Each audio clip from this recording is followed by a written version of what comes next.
All right, welcome to this afternoon's discussion, Night Watch discussion on the film The Night Listener. So, any particular character or scene you'd like to start off our discussion with? Observations.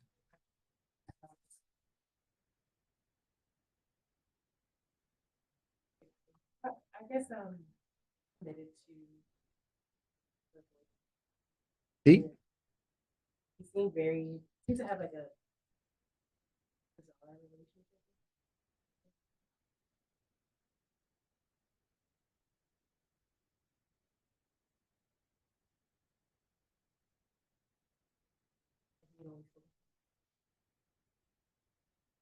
I thought that was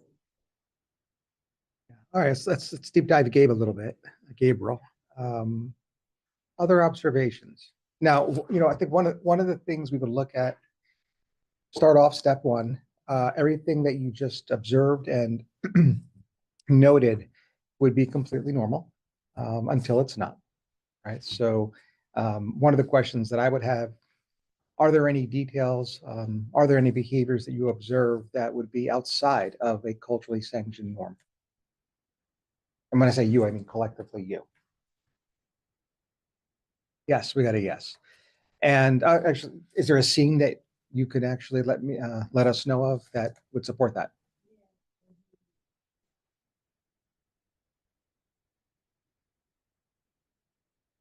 he woke up and he saw him. In my opinion, and he has to just watching him. Several observations that would support that idea. Next step, not all abnormal behaviors are disorders. To render a identified behavior as disordered, it must cause clinically significant distress or impairment in functioning. So, any scenes here that would allow us to say there's probably a mental disorder here that would explain the behavior, the abnormal behavior.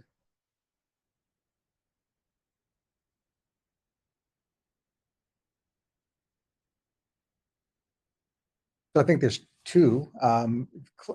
He is a radio talk show host and is writing a book. We could discuss and even debate whether or not the book ever gets written, but there might be something vocationally that might be construed as a functional impairment. The other part of this, though, that I think is even lower hanging fruit, an area that we would need to inquire, is this former relationship. He just broke up. And I'm wondering if, and we heard a little bit of dialogue here. One of the reasons why they broke up is because he does sensationalize. Remember what post breakup, his ex asks him, when did I first tell you I was positive? And the recall and what he says is wrong. He says that worked for you because you built that story in your own mind. So yes, there does seem to be some impairment in interpersonal function. All right, well, the next step, of course, is to determine what specific mental disorder does Gabe have, is the night listener about, and that's going to be the focus of the rest of our discussion today. As we get there, what other scenes jumped out at you that you'd like to discuss?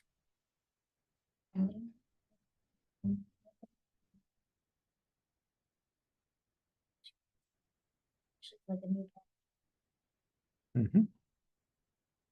All righty. So that's Donna. I still want to hang out with Dave, though. Gabe, excuse me, Gabe. But we could take a quick detour and talk a little bit about Donna as well.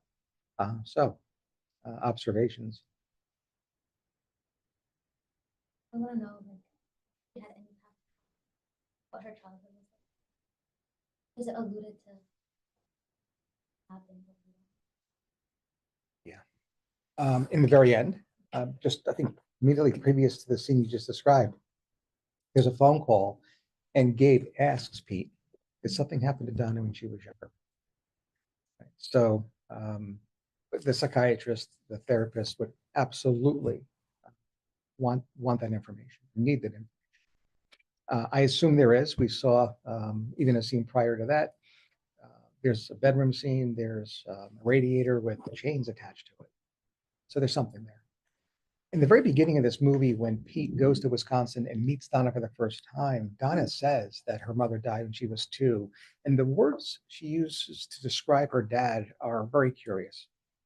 Something along the lines of, my dad did his best to raise me. Right then and there, there's more to learn, right? Again, a therapist, psychiatrist would pause and ask if there's more to share. So yeah, we're definitely gonna go there. And let's say for purposes of our discussion, the answer is yes. There is a history of significant emotional, perhaps even physical, if not sexual trauma in Donna's history. What else about Donna?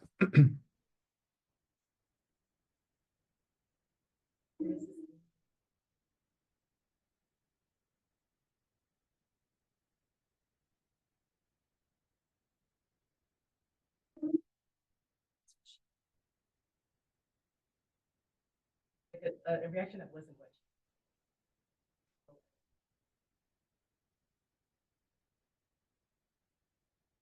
for defensive. And verbally abusive. Yeah. Yeah. So how would you describe Donna's affect in that scene? Maybe, maybe.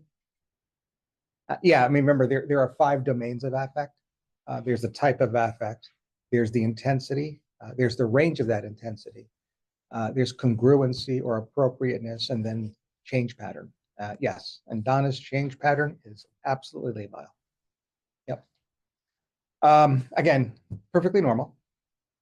I can make anyone in here go from 0 to 100 in 2 seconds as well. However, if we see this to be recurrent and clinically significant, it might become the focus of clinical attention.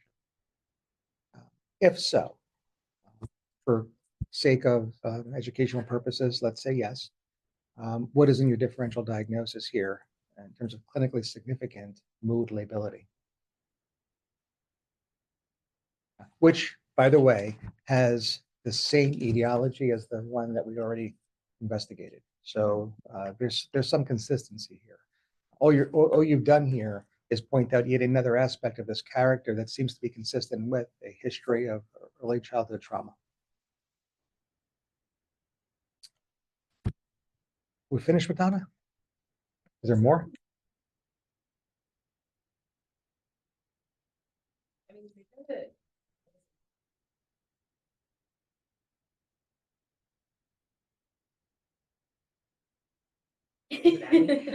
of. She was like, oh, it's like kind of like a munch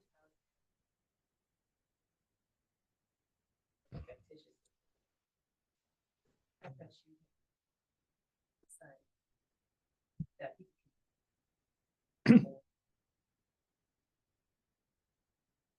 not really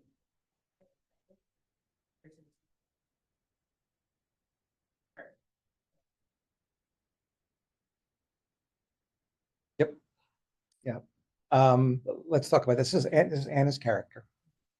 And I love her dialogue because she says a lot, which is very consistent with what we might see in clinical practice when we ask a collateral what's going on and we get a lot of information that is so much beyond the slice of time that we know our patients.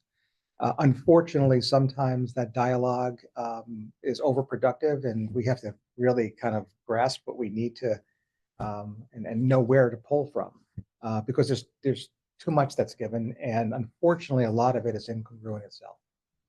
It's just not consistent. So let's try to tease out what Anna really was trying to tell us, right? Donna presents with us what appears to be blindness.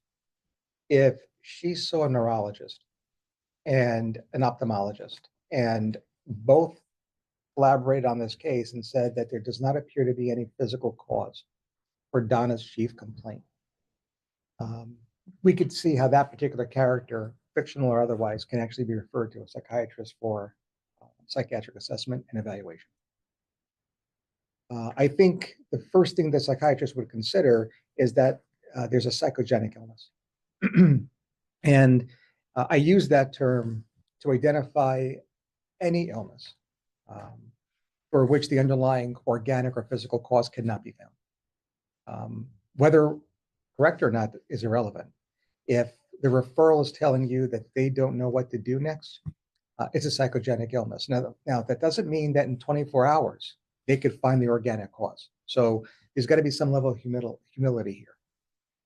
But for this particular day, at this particular moment, we say psychogenic because without that organic or physical component knowledgeable or available, the only thing we can do, the only thing we can address is the psychological. And that's where the psychiatrist comes in. Hopefully, it really starts with the empathetic non-psychiatrist, general practitioner, but there's usually a referral that's made. When the psychiatrist first sees that patient in their initial office visit, they have to make sure they continue that empathetic dialogue.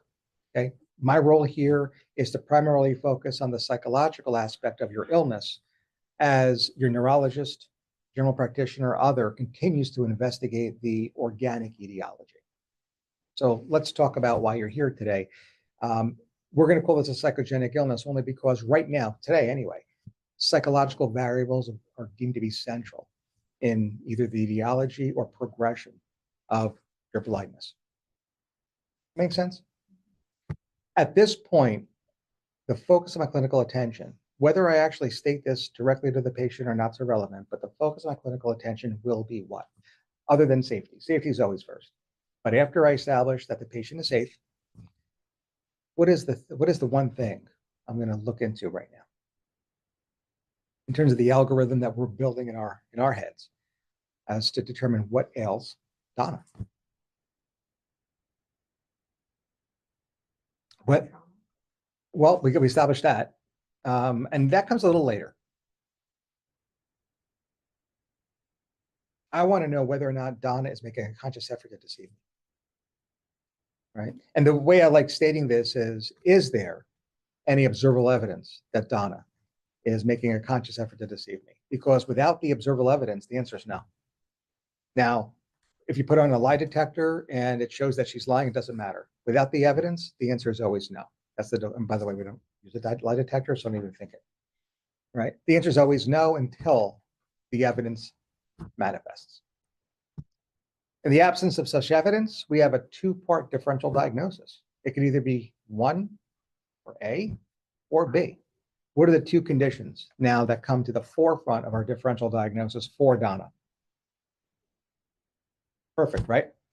Somatic symptom disorder is a condition in which the individual presents with one or more somatic symptoms for which no underlying physical cause can be found. It's that simple. When that symptom is specific to voluntary motor or sensory function, we call it conversion. So conversion disorder is nothing more than a subtype of somatic symptom disorder. So blindness, what is our single best diagnosis?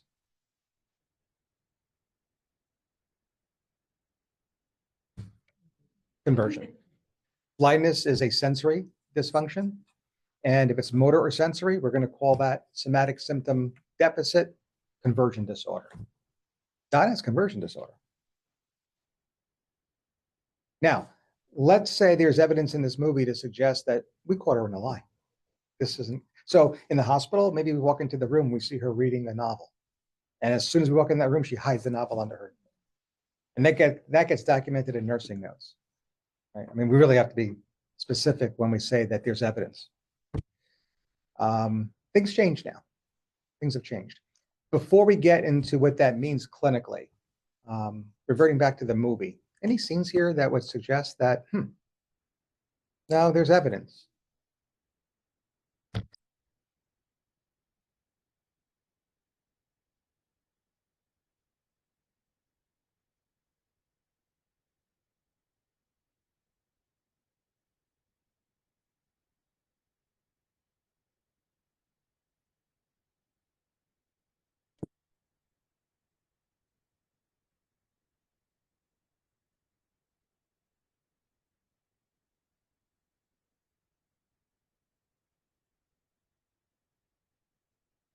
Kind of might have.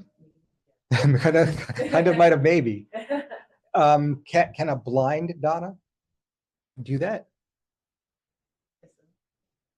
Like her vision, I guess, in that whole scene, those things stayed consistent. This is the exact reason why diagnosing something like conversion versus others is so difficult for the healthcare professional. I mean, ever since you were very small and your mom, dad, and uncle were telling you you're going to be a doctor when you grow up, you've had it in your heart that you're helping people, right? It's, like arguably, not arguably, I'm going to get in trouble for saying that it is the most noble profession. It's very difficult to have these discussions that helping your patient means calling them out on their lie. So this is very difficult for healthcare practitioners. This is one of the more underdiagnosed and misdiagnosed conditions there is in the entire DSM for that reason. So that's why we keep it fictional, right? Because if we're going to offend someone, it may as well be Donna, because right at 401 today she doesn't exist. Getting back to the original question though, do you have evidence that she lied? I got a yes. Well, this is one scene.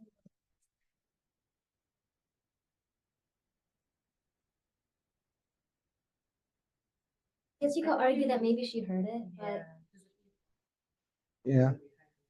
How how how long after she makes that comment does the cab pull up?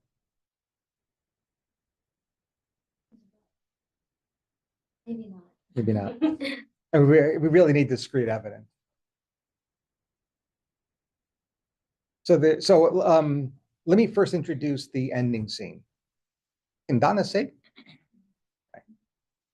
Now, that either means she's lying or she lied, or there was spontaneous remission. Unfortunately for us, in terms of our decision making, our medical decision making, conversion actually confers the most positive prognosis because there are cases that actually have spontaneous remission. However, the spontaneous remission is almost always due to the unconscious conflict having been resolved, right? So, Tiny Tim is limping around the Cratchit home. And the day that Bob Cratchit is made partner and they're no longer poor, he drops his cane and starts walking. Spontaneous remission of conversion disorder upon resolution of the conflict. Is there any resolution of the conflict in this movie that would explain why Donna's blindness spontaneously resolved?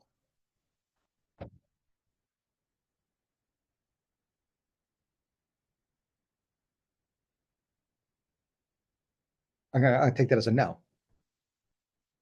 All right, so I don't know if that's quite enough evidence that I need to say, therefore she's lying, because again, we have to be very careful when we call our patients, call out our patients and being deceitful.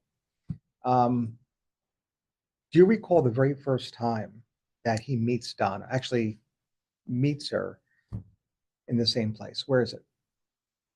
Yeah. Yeah, no, in the diner. I'm in the diner scene. He looks under the table and it's a dog that she's talking about. And then he lifts his head up, and what happens next?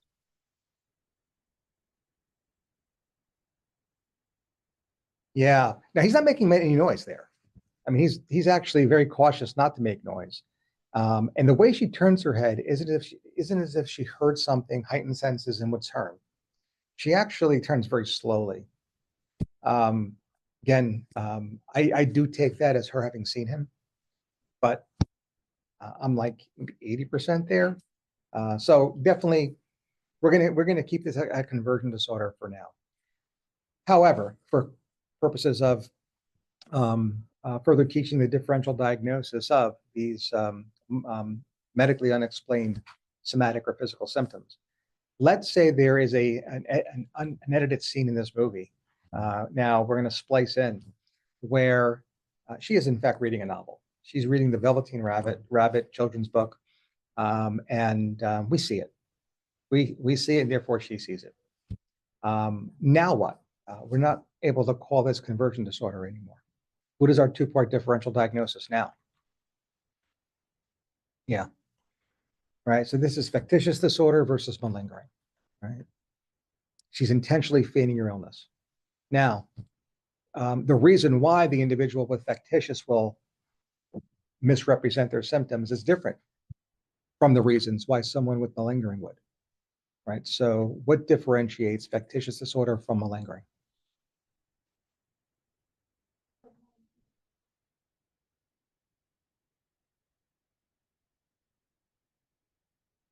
Right. So if there's any evidence of an external incentive, we call it malingering. In the absence of any external incentive, the default is always factitious, right? There's something internal or unconscious that is motivating the behavior. And that's the breakdown. Is there any external incentive that is written into this script to suggest that this happens to be a story, Donna's story of malingering? You don't think she's doing it for the book?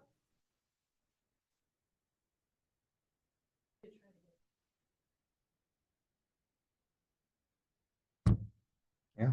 So this might be malingering. Now that it's malingering, there's nothing for us to do because malingering is no longer published in the DSM. Right? Malingering is not considered to be a mental disorder, right? It's a crime, and it's going to be referred to local authorities and law enforcement, criminal justice, but not the medical field. So that's the way I would kind of step-by-step approach very complicated cases. But if you just stick to the 2 or 3 step algorithm, it does simplify things for you. And now what becomes a lot less simplified and much more complex is treatment, but a little bit beyond the scope of our discussion today. Any questions, anything further to discuss with regard to Donna?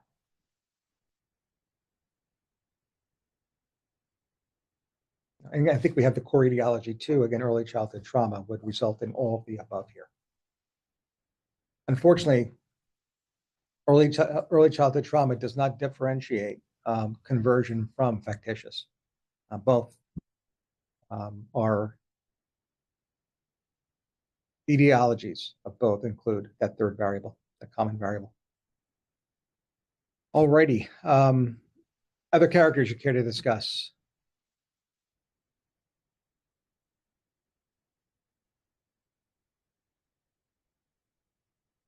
Do you think Pete exists? Not at all, right? All right. How do you then justify that in the beginning of this movie there are not one but 2 scenes in which you see Donna and Pete in the background?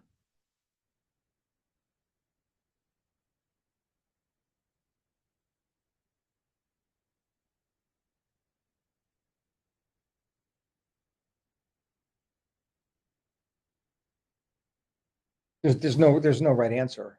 I mean, it's really it's your interpretation. Right? I'm asking.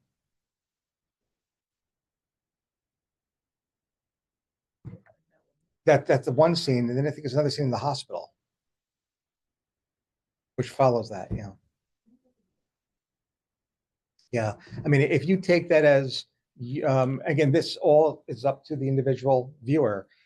Your choice is going to be if you want to view this film through the first versus third person perspective. If you go with the third person perspective, that's incongruent. Pete's real. However, if you want to go first person and say, I'm seeing this through the eyes of blank, then this could be a product of their mind and you'd see it as real. So it's a viewer's choice here. What is interesting is that immediately following the second time we see these 2 characters in the same place, that's both Donna and Pete. The scene immediately following is the discussion between Gabe and his ex about whether or not the voice is the same one. And right when that conversation takes place, right when this whole idea that this might be factitious versus malingering, you never see those 2 characters in the same scene again. But I don't know if that was by chance or if the writer producer was actually trying to send us a message. But when we watched this last night for Fiddler, after seeing Donna and Pete together, and I think it's when she handed the phone over to him or took the phone from him to hang up abruptly, then she calls him immediately back. You never see the 2 again. From that point on, I actively watched the entire rest of the movie to see if those 2 characters were in the same scene again or not. Other observations about the film?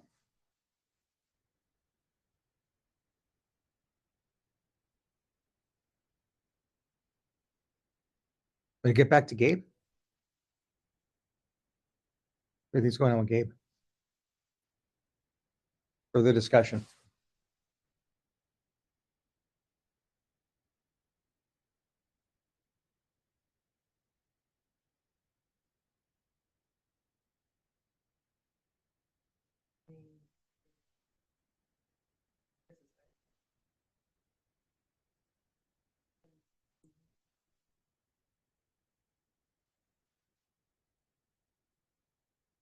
Glamour.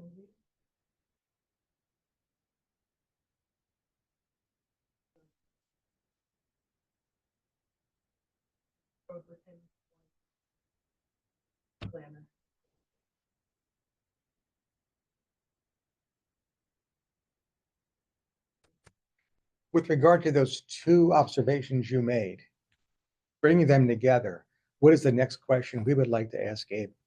Again, just to repeat, his need to tell a story.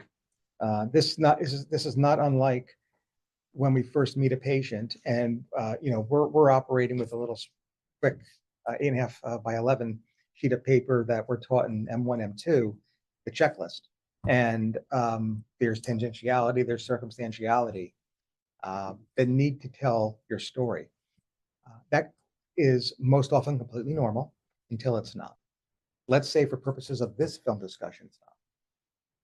That, taken along with his perfectionism, his need to be in control, the two together will result in your thinking of blank and therefore asking about blank. And well, no, I mean, so, and then what do you want to ask them? And the generic question is going to be, why do you think you need to be in control? Why do you think you need to be in control? That's obviously the question in your mind. How will that actually be expressed to your patient so that they can provide an answer to guide you in the right direction? When in doubt, where are you going to go with this idea? As the patient sitting across from you in an office visit or therapy session? Always. Always. There's a reason why. So let's investigate why you feel the need to always be in control, why you need to be that perfectionist, and why is it that every time I ask you for the time of day or how you're doing, it's 15 minutes later before I can get the next word in edgewise? The over dramatization, need to tell a story. And I'm thinking it's early childhood neglect. So something to consider here. We get a brief glimpse of his interaction with his dad. So that interaction does not soothe me in any way to think, oh, no, there's nothing there. So we'll just leave it there. Other thoughts about Gabe or final thoughts?